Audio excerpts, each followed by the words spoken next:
Hello ළමයි කොහොමද ඔයාලා හැමෝම හොඳින් ඉන්නවා ඇති කියලා මං හිතනවා. ඉතින් ඔන්න ගොඩ දවසකට පස්සේ පුළුවන් වුණා ආයෙත් වීඩියෝ එකක් අරගෙන එන්න. එක දිගටම ගොඩක් කාර්යබහුල වෙච්ච නිසා අපිට අලුතෙන් වීඩියෝස් ගේන්න ගොඩක් අතපසු වුණා. ඉතින් ඔයාලා දන්නවා ඇති දැනටමත් අපි කොහෙද මේ යන්නේ කියලා.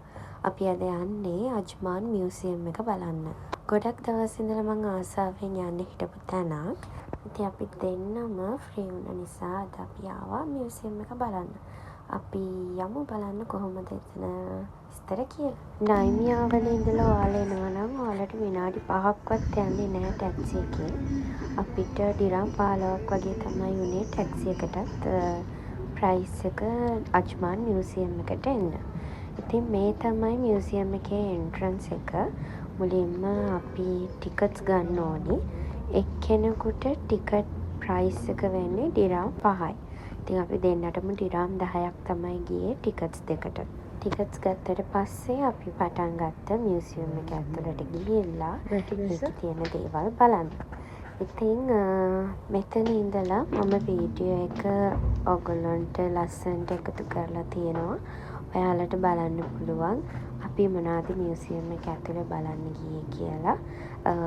ඒ නම් එක්ක සඳහන් කරලා තියෙන දේවල්. ඉතින් අපි බලමු මොනවද අපිට මියුසියම් එකේ බලන්න තියෙන්නේ කියලා.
මියුසියම් එකේ ගොඩක් බලන්න තැන් තිබුණාට සමහර තැන් දැන් වහලා තියෙනවා.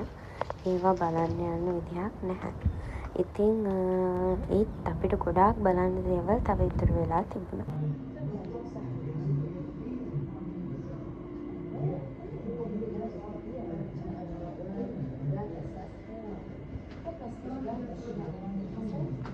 يتم وضع قطرات منها على العين المصابة المنشطة والعلاج الطبيعي. මේ තියෙන්නේ යාලා ඒ කාලේ රටේ ඉඳි ගබඩා කරලා තිබුණ විදිය.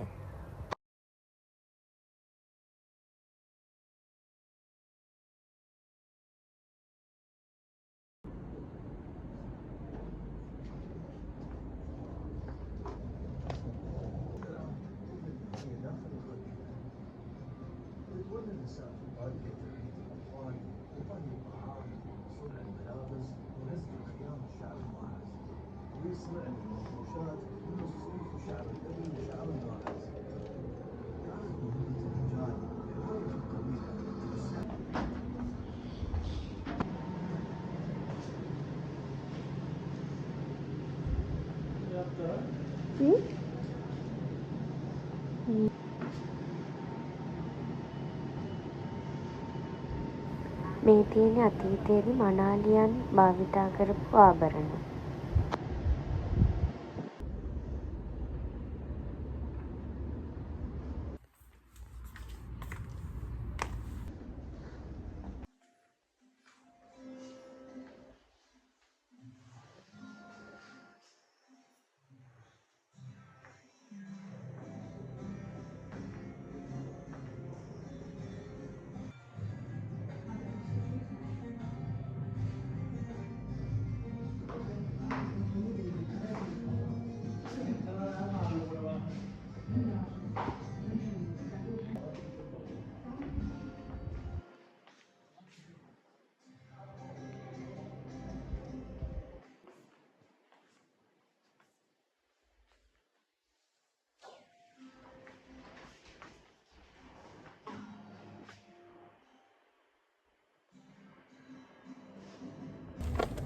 මේ වෙද්දි නම් අපි ගොඩාක් මියුසියම් එකේ බලන්න තියෙන දේවල් බලලා ඉවරයි. මියුසියම් එකේ ඉන්ටීරියර් ඩිසයින් කරලා තියෙන්නේ ගොඩක්ම බලකොටුවක් වගේ. එතකොට මේ බලකොටුව ඇතුලේ තැනින් තැන ඒගොල්ලෝ ලස්සනට ඒ දේවල් වෙන වෙනම ස්ට්‍රක්චර් එක හදලා තියෙනවා. එයාලගේ පැරණි දේවල් සම්බන්ධව. ඉතින් දැන් අපි යන්න හදන්නේ ෆිෂින් ඇන්ඩ් පර්ල් ඩයිවිං. එයාලගේ මත්ස්‍ය කර්මාන්තය සම්බන්ධව එයාලගේ අතීත කෞතුක භාණ්ඩ බලන්න, ඒ වගේම විස්තර බලන්න. අපි බලමු මොනවද එතන බලන්න තියෙන්නේ කියලා ඒ දේවල් ගැන. وغالبا ما تستخدم أصداف النحار المدموجة والممزوجة بلحم النحار كطعمة كما تستخدم. ඉතින් මේ තමයි අපි මියුසියම් එකේ බලන්න ආව අන්තිම තැන. රේඩියෝ ස්ටේෂන් එක ගුවන් විදුලිය සම්බන්ධව එයාලගේ කෞතුක භාණ්ඩ. ඉතින් මේ විදිහට අපි ඒ සම්බන්ධව තොරතුරු විස්තර බලලා අපේ මියුසියම් එකේ ගමන අවසන් කරන්න තමයි මේ ලෑස්ති වෙන්නේ. ඇත්තටම මියුසියම් එක මාරම ලස්සන තැනක්. මං හිතුවට වඩා ගොඩාක් අජ්මාන් කියන එමිරේට් එක ඇතුලේ එයාලගේ තිබුණ පැරණි දේවල්, එයාලගේ සංස්කෘතිය, ඒ හැමදේම එකතු කරලා හරිම ලස්සනට මේ මියුසියම් එක හදලා තිබුණා. ඉතින් මට ලස්සන වෙනස්ම අත්දැකීමක්. ඉතින් ඔයාලත් අජ්මාන් ඉන්න කෙනෙක් නම් ඔයාලට නිවාඩු දවසක නිදහස් වෙලාවක ඇවිත් බලලා යන්න ලස්සන තැනක් කියලා මම ඔයාලට රෙකමන්ඩ් කරනවා. ඉතින් මේ විදිහට තමයි අපේ අජ්මාන් මියුසියම් බ්ලොග් එකේ සමරි එක. මම හිතනවා ඔයාලත් වීඩියෝ එක බලලා එන්ජොයි කරන්න ඇති කියලා. ඉතින් ආයෙත් ලස්සන වීඩියෝ එකකින් එකතු වෙනකම් ඔයාලා හැමෝම සතුටින් පරිස්සමෙන් ඉන්න. බයි.